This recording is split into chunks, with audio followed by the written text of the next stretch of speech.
जय नीम करोरी बाबा की। नमस्कार मेरे प्रिय भाई बहनों, आप सभी लोगों का स्वागत है। मैं घनश्याम पांडे, आप देख रहे हैं मेरा YouTube चैनल BNK वैदिक विजडम स्टोरीज। इस चैनल पर आप सभी लोगों का स्वागत है, अभिनंदन है और नमन है। इस चैनल पर आज हम आपको भगवान नीम करोरी बाबा की अलौकिक कथा का श्रवण करवाएंगे। बाबा में अलौकिक ऊर्जा इतनी प्रखर थी कि चाहे व्यक्ति किसी भी चरित्र का हो, चाहे व्यक्ति जैसा हो, बाबा का एक बार दर्शन पा जाने से उसका हृदय परिवर्तन हो जाता था और वह उनका भक्त हो जाता था। इसी से संबंधित एक कहानी मैं आपको श्रवण करवाऊंगा। अगर कहानी मेरी पसंद आए तो इस चैनल को सब्सक्राइब कीजिए, लाइक कीजिए और वीडियो को शेयर कीजिए। तो आइए हम कथा की यात्रा प्रारंभ करते हैं। जय नीम करोरी बाबा की। आइए हम कथा की यात्रा प्रारंभ करते हैं। जय नीम करोरी बाबा की। फतेहगढ़ जिले में राजपूत रेजिमेंट का कमांडिंग अफसर कर्नल मैकन्ना बहुत ही सख्त था और भारतीय साधु सन्यासियों से उसे बेहद नफरत थी। लेकिन किले के बाहर अक्सर डेरा डाले फौज के सिपाही बाबा के भक्त हो गए थे। वे फौजी बाबा को गुपचुप तरीके से फल, दूध आदि भेंट किया करते थे।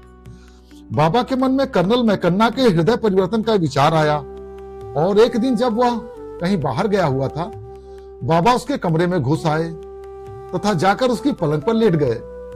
पहरे पर तैनात अर्दली और फौज के जवानों ने बाबा को रोकने की बहुत कोशिश की और बाबा नहीं माने। कर्नल वापस लौटा तो देखा कि उसकी पलंग पर एक अधनंगा साधु आराम से लेटा हुआ है। वह आग बबूला हो गया और उसे जितनी भी भद्दे शब्द याद थे सभी बाबा पर उड़ेल दिए। बाबा को अपमानित करने में कोई कसर बाकी नहीं रखी। कुछ लोगों का कहना है कि कर्नल ने बाबा के शरीर पर हंटर भी बरसाए, लेकिन बाबा पर इसका कोई असर नहीं था। वे निर्विकार हंसते मुस्कुराते रहे। कर्नल अपने तर्कस के सारे तीर बेअसर साबित होने से आश्चर्यचकित था। बाबा की मधुर मुस्कान और मधुर स्पर्श ने कर्नल पर जादू सा कर दिया और सहसा वह भीगी बिल्ली बन गया। उसने तत्काल बाबा के पैरों पर गिरकर क्षमा मांगी और दूध तथा फल आदि मंगाकर उन्हें अर्पित किया। साथ ही अपने मातहत अफसर को आदेश दिया कि बाबा जब चाहें उन्हें किले में आने दिया जाए तथा उनकी यथाशक्ति सेवा की जाए। मैकन्ना बाबा का पहला विदेशी भक्त बन गया।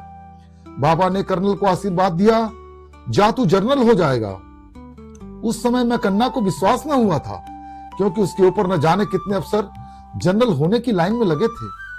लेकिन बाबा का वचन कैसे असत्य हो सकता था। द्वितीय विश्व युद्ध में कर्नल मैकन्ना जनरल बनकर सुदूर पूर्व की कमान संभालता हुआ जापानियों से लड़ा था। अपनी कमान संभाले हुए जब वह सुदूर पूर्व के लिए इलाहाबाद स्टेशन पर पहुंचा तो त्रिकालदर्शी बाबा अचानक स्टेशन पर प्रकट हो गए। गाड़ी छूटने के कुछ ही देर पूर्व मैकन्ना की दृष्टि बाबा पर पड़ी तो भागता हुआ आया और बाबा के श्री चरणों में नतमस्तक हो गया। बाबा के मुखारविंद से आशीर्वचन फूट पड़ा, जा जा तेरी गाड़ी छूट रही है, जा तुझे कुछ ना होगा।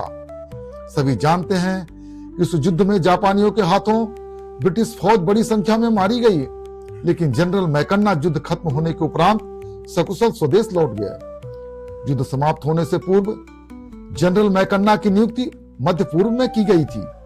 मैकन्ना भारत छोड़ने से पूर्व बाबा के दर्शन करना चाहता था। इस दर्शन की बात जनरल मैकन्ना की कमान के ही अफसर कर्नल TD जोशी ने बाबा के सामने ही नजरबाग लखनऊ में सुनाई, जो इस प्रकार है। जनरल मैकन्ना अपनी फौज की चुनिंदा टुकड़ी के साथ विशेष रेलगाड़ी से टुंडला स्टेशन पर पहुंचा। वहां पर इतना बेचैन था जैसे उसकी आंखें किसी को ढूंढ रही हों। वो जानता था कि बाबा यहीं आसपास फर्रुखाबाद, आगरा, सिकोहाबाद आदि शहरों में घूमते रहते हैं। उसे बेहद परेशान देख मैंने कारण जानना चाहा। उसने मुझे बताया कि वो भारत छोड़ने से पूर्व बाबा नीम करोरी के दर्शन करना चाहता है। पहले तो सुनकर मुझे घोर आश्चर्य हुआ कि जनरल कैसे बाबा का भक्त बन गया। फिर मैं भी बाबा को स्टेशन पर ढूंढने का नाटक करने लगा। तथापि यद्यपि मुझसे दूर दूर तक बाबा के दर्शन की आशा नहीं थी। तभी मैंने देखा एक बेंच के नीचे सिर तक कंबल ओढ़े कोई लेटा है। ये बाबा तो नहीं है। मेरे दिमाग में तुरंत यह सवाल कौन था। बाबा की प्रेरणा से मैं बेंच तक पहुंच गया और बाबा ने अपना सिर उठाकर अपनी सम्मोहनी मुस्कान मेरी ऊपर फेंकी। फिर क्या था, बाबा के अप्रत्याशित दर्शन से मैं धन्य हो गया। मैंने यह खबर जनरल मैकन्ना को दी तो वो भागता हुआ आया और उसने भी बाबा के दर्शन किए। उसकी प्रसन्नता का कोई ठिकाना न रहा। कहते हैं कि बाद में जनरल मैकन्ना बाबा को अपने साथ इंग्लैंड भी ले गया, किंतु बाबा वहां से 2-3 दिनों बाद ही भारत लौट आए। कर्नल टीडी जोशी भी बाबा के अनन्य भक्त थे और उनके आशीर्वाद से ही वे भी द्वितीय विश्व युद्ध में सकुशल बच गए। यहीं पर यह कहानी समाप्त होती है। अगर हमारी कहानी आप सभी लोगों को पसंद आई हो तो इस चैनल को सब्सक्राइब कीजिए, लाइक कीजिए और वीडियो को शेयर कीजिए। जय नीम करोरी बाबा।